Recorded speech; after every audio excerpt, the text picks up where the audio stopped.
वक्त मौजूद हूँ नई दिल्ली रेलवे स्टेशन पर और हमारी रेल बजट यात्रा होगी खुद रेल राज्य मंत्री मनोज सिन्हा के साथ। उन्हें बताएंगे कि आम आदमी की क्या उम्मीदें हैं उनसे और उनसे पूछेंगे कि क्या आम आदमी के लिए रेल बजट में क्या छुपा रखा है।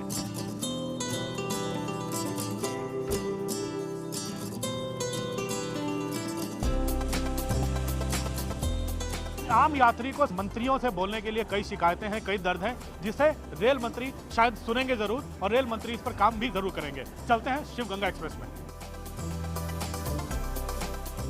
रेल मंत्री मनोज सिन्हा जी इस वक्त हमारे साथ इस कूपे में मौजूद हैं शिव गंगा एक्सप्रेस के।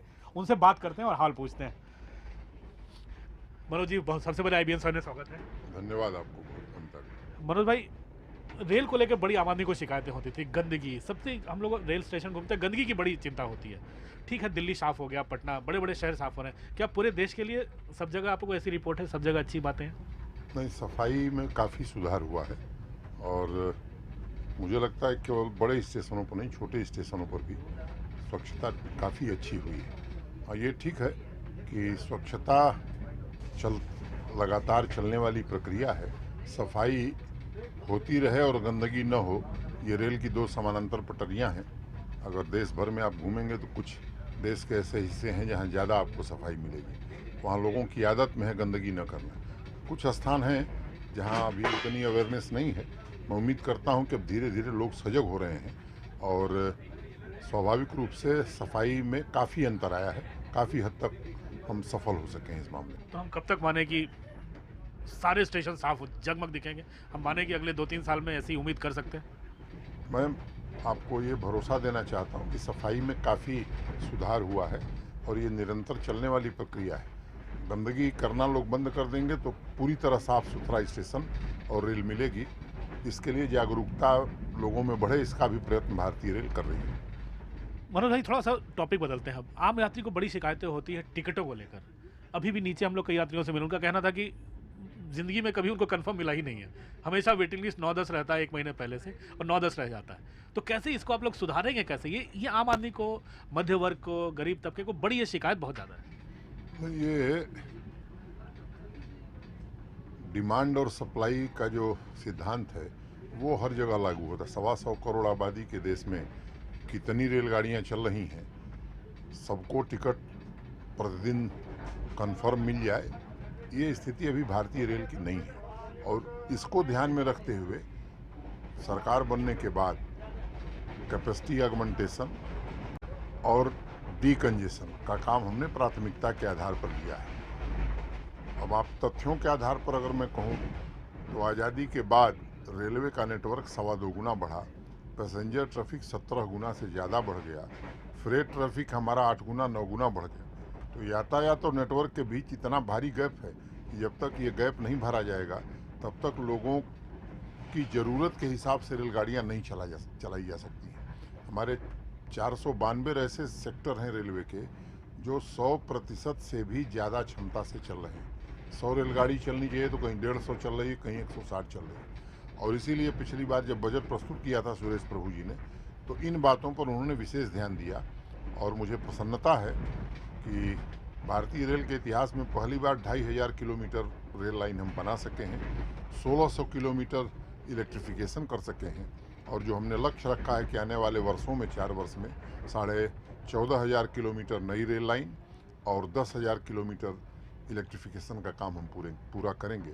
तो नेटवर्क एक्सपेंशन, कैपेसिटी ऑगमेंटेशन और decongestion, doubling, tripling, 4th line के काम हमने इतने हाथ में लिए हैं कि इसके होने के बाद काफ़ी राहत देश के यात्रियों को मिलेगी। एक बात ज़रूर है कि अगर ट्रेनों का परिचालन बंद कर दिया जाए तो बहुत जल्दी हम ये सब काम पूरा कर सकते हैं। हमारी कठिनाई ये है कि ट्रेन चलाते हुए इन कामों को पूरा करना है, इसलिए थोड़ा ज़्यादा समय लगता है। मतलब टिकट ऑन डिमांड का सपना कब पूरा होगा? आप लोग तो रेल मंत्रालय देख रहे हो, फॉरवर्ड प्लानिंग कर रहे हो, फ्यूचर प्लानिंग कर रहे हो, तो टिकट ऑन डिमांड का सपना क्या हमारे देश में पूरा होगा कभी? निश्चित रूप से पूरा होगा। जिस गति से कैपेसिटी हम रेलवे की बढ़ा रहे हैं, अगर 10 साल तक हम बढ़ाए तो निश्चित रूप से पूरा हो जाएगा। एक चीज़ और मनोज भाई देखने को आती है कि दूरी है केवल 450 किलोमीटर, 500 किलोमीटर, लेकिन लग जाते हैं 14-14 घंटे, 15-15 घंटे। गतिमान एक्सप्रेस जो आगे चलने वाली है, जिसे सेमी हाई स्पीड ट्रेन आप कह सकते हैं, दिल्ली से आगरा, जिसका ट्रायल हो चुका है। मौसम के कारण हम वेट कर रहे थे कि कोहरा एक बार ख़त्म हो जाए तो गतिमान को हम चलावें, तो तेज़ गति से और भी तेज़ गति से 160 किलोमीटर प्रति घंटा की रफ्तार से हम चला पाएंगे। बजट में रेल मंत्री जी ने एक बात कही थी, अगर आपको ध्यान होगा, कि आज राजधानी शताब्दी जैसी गाड़ियों की एवरेज स्पीड 65 किलोमीटर प्रति घंटा रह गई है, उसे हम बढ़ा रहे हैं। और जो ये काम हमने हाथ में लिया है, निश्चित रूप से अब एवरेज स्पीड हम 90-100 तक ले जा सकेंगे, तो ये समय भी कम लगेगा। ट्रेन सेट्स का फैसला हमने उसकी घोषणा पिछले बजट में की थी, आज हम अंतिम चरण में हैं।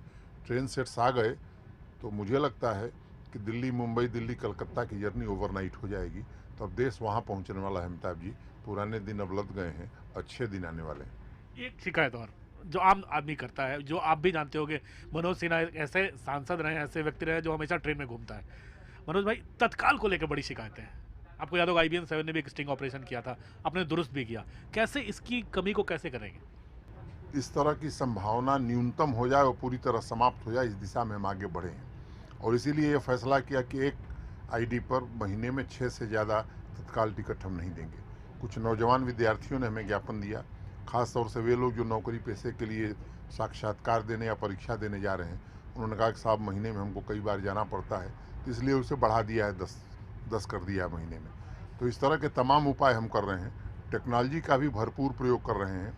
अभी हैंड हेल्ड मशीन्स को हमने नॉर्दर्न रेलवे में पायलट के रूप में शुरू किया है। बार कोडिंग, RFID, ये सब काम जो हम कर रहे हैं, मैं समझता हूँ कि इससे दलाली पर लगाम लगेगा और भ्रष्टाचार रेलवे में पूरी तरह ख़त्म हो जाए, इसके भी हमने अनेक उपाय किए हैं, चाहे वो टेंडरिंग का हो, प्रोक्योरमेंट का हो।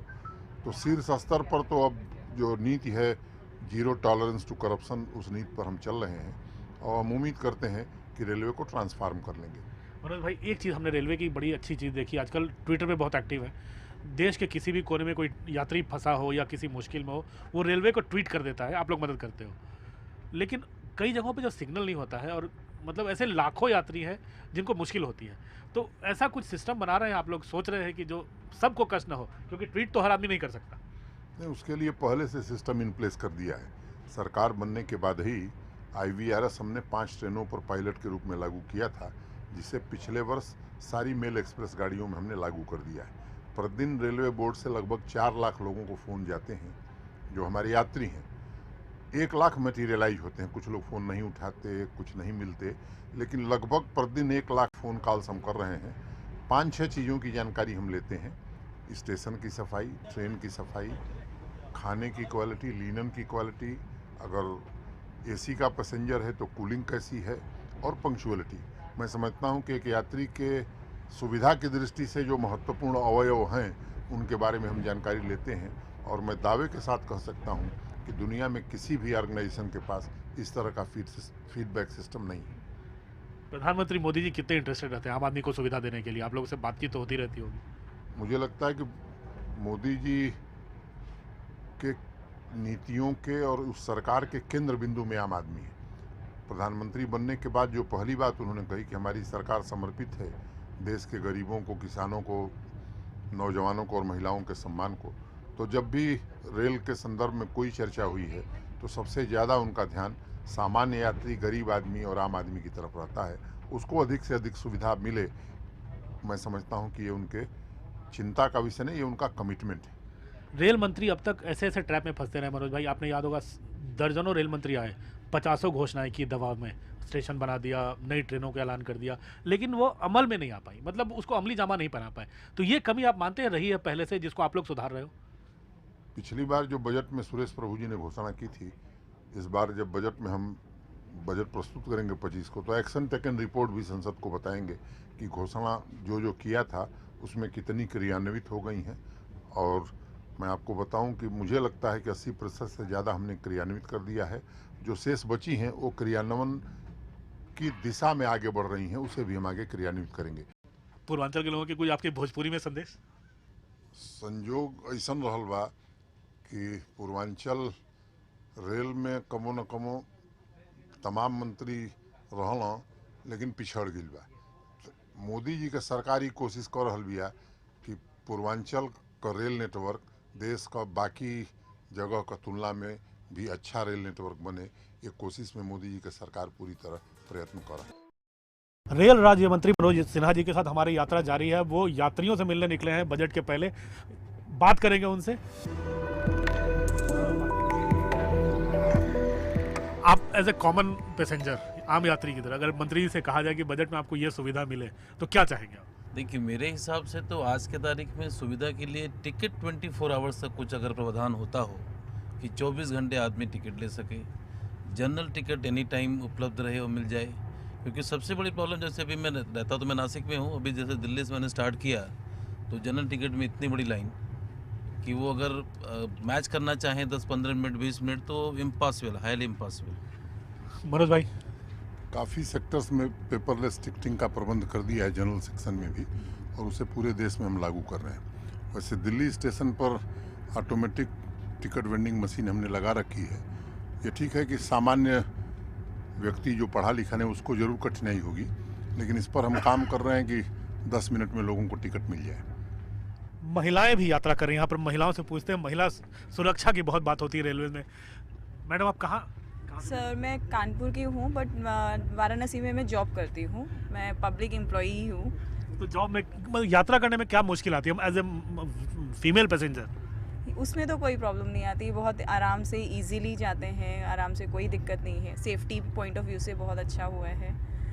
बट एक रिक्वेस्ट है सर से कि जब हम लोग इलाहाबाद से वाराणसी जाते हैं तो सिंगल रूट पड़ता है हम लोग के लिए, तो वो बहुत हैक्टिक होता है। मतलब कि जहाँ 2 घंटे लगने चाहिए वहाँ 4 घंटे लगते हैं। मतलब महिलाओं के लिए सुरक्षित है, हाँ। पुलिस है, आरपीएफ है, सब है। चलो मनोज भाई, ये भी खुशी की बात है, महिला यात्री खुद को। जो कठिनाई उन्होंने बताई वो वाजिब कठिनाई है। इलाहाबाद से वाराणसी में समय ज़्यादा लगता है इस ट्रेन को, तो उसकी डबलिंग और उसका विद्युतीकरण, इलेक्ट्रिफिकेशन दोनों पिछले बजट में हमने स्वीकृत कर दिया है, और दोहरीकरण और विद्युतीकरण का काम वहाँ शुरू हो जाएगा, 2 वर्ष के अंदर पूरा हो जाएगा। हम रिक्वेस्ट करेंगे रेलवे मिनिस्टर साहब से कि जो फूड है, भोजन है, उसमें थोड़ा हाइजीन ज़्यादा से ज़्यादा इम्प्रूव किया जाए। हाइजीन की बात करें, खाना और थोड़ा बेहतर हो सके। स्वाभाविक रूप से उन्होंने अच्छी बात कही है, और मैंने आपको पहले भी बताया कि किसी क्षेत्र में अगर प्रतिस्पर्धा पैदा कर दी जाए तो गुणवत्ता में सुधार होता है, और वो काम हमने शुरू किया है।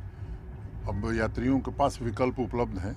पेंट्री कार से चाहें तो पेंट्री कार से खाना मंगावें, टिकट के साथ बुकिंग करना चाहें तो हल्दीराम से मंगावें या बीकानेर से मंगाएं, ये विकल्प उपलब्ध हो गया है। और थर्ड पार्टी ऑडिट का भी प्राविधान कर दिया गया है, जो समय समय पर पेंट्री कार में बनने वाले भोजन और बाकी सामानों की जांच करता रहता है। आप क्या अपील करना चाहेंगे? बजट आने वाला है, रेल बजट के बारे में हम सब बैठे हैं, हैं। क्या चाहेंगे? आप क्या चाहेंगे? हम तो चाहते हैं सुविधा, सारी यात्रियों की सुविधा। कैसी सुविधा? कहाँ कमी लगती है? जैसे इस तरह हम ट्रैवल कर रहे हैं, सफाई, खाना पीना सब तो बेहतर नहीं हुआ है? बहुत बेटर सर। मैं ये बैठते सर, अब जैसे कोच अभी वॉशिंग लाइन से निकली है, अब ये सर के समय ये मतलब थोड़ा हमारे मंत्री जी बैठे हैं सर, इसलिए तो नहीं हुआ ये कि आपने बोला। आप आगे भी जाइएगा तो ये गाड़ी ऐसे मिलेगी आपको। तो आप थोड़ी होंगे ना हमारी। नहीं, मैं रहूं ना रहूं ये आपका हमारा विश्वास है। चलो, कम से कम एक चीज तो है, कम से कम इतनी देर इतने लोगों से बात करके लग रहा है चीजें काफी सुधरी हैं और बेहतरी की ओर हैं। शिवगंगा एक्सप्रेस वक्त से पहले कानपुर स्टेशन पहुंच गई। रेल मंत्री साथ से शायद इसीलिए ऐसा संभव हुआ, लेकिन रेल मंत्री की माने तो रेल वापस पटरी पर आ रही है और रेल बजट में आम यात्रियों के लिए काफी कुछ है। कैमरामैन निजाम के साथ अमिताभ सिन्हा, कानपुर सेंट्रल, IBN 7।